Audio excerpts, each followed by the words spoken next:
Hi, you are watching Things Even a Monkey Should Know, in case you didn't figure that out already.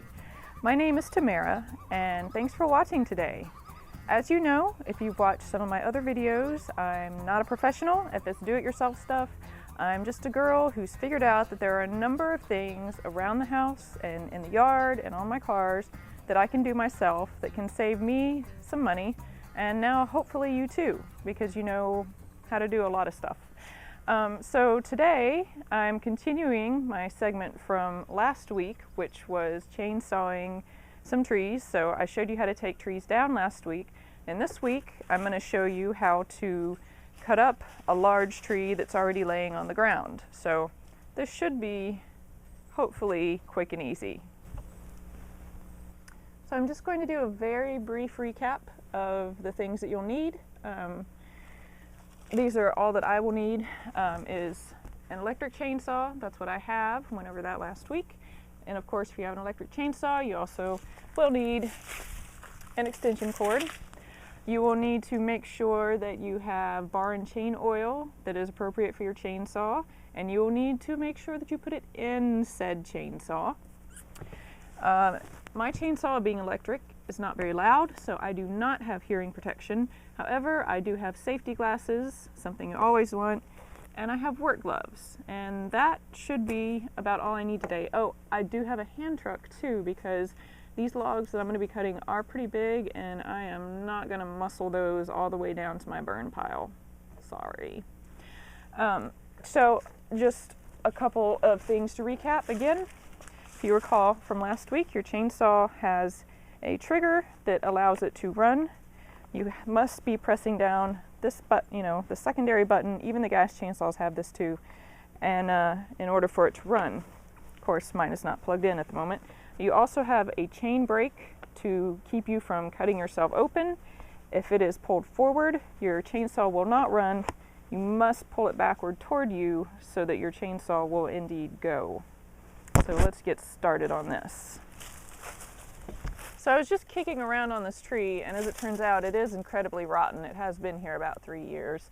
So the main reason, I'm probably not even going to haul this away because it'll break down and it's really good dirt.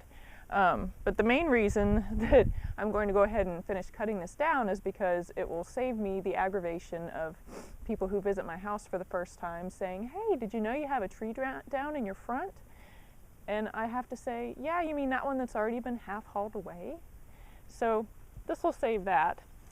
I know, terrible sarcasm. So what I'm going to do, since this tree is already down, and obviously I can't do what I did on the other trees and get a piece of wood up under it to keep it from binding on my saw blade. So what I'm going to do is I'm going to cut a wedge up from the bottom of the tree, and then I'm going to make a cut down from the top side.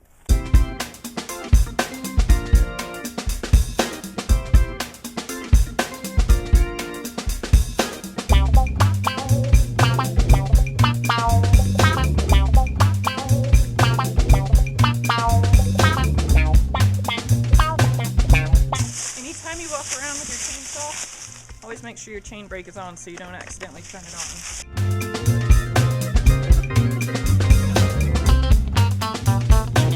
I normally would take this back and burn it because it's ugly, but since it's in kind of a wooded area and it's almost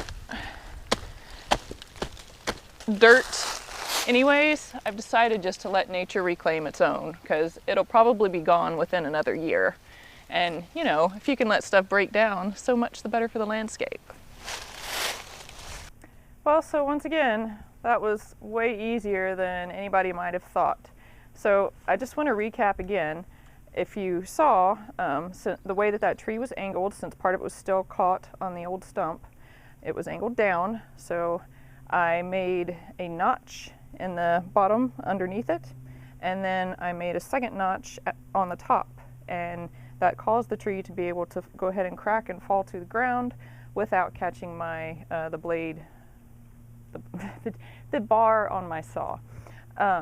Now, if you had a tree that was laying flat on the ground, they're always going to be going, you know, a little bit one way or the other. Making a notch in them is always going to be a good way to keep your chain from getting stuck in the tree. So even if you have to just make it in steps until you get down to the bottom, or, you know, until the tree is completely loosed, you know, one piece from another, you can make it in steps, just so you don't want to get your chain caught, because if you get it caught, there's a good chance you're going to have a hard time getting it out. So try not to do that. Of course, another way that you can do it is always to use a wedge and stick in. Once you get your bar part of the way, or your saw part of the way into the tree, you can shove a wedge in after it, and then the tree won't clamp down on your chainsaw. That is not one of my more favorite ways to do things, simply because you need a third hand usually to do it. Anyway, I think that's all I have to tell you today. I hope, again, that you learned something, and that you can see that it really, again, it's pretty easy to chainsaw. You just need to practice safety. Be cautious. Know that that thing can indeed cut your leg off if you're not being careful, so don't swing it around and try to do tricks with it. But just be careful and be safe, and use it like the smart people that you are. So anyway, I hope that you'll join me again next time, and if you haven't subscribed, please subscribe, and thanks for watching again today. I'll see you soon.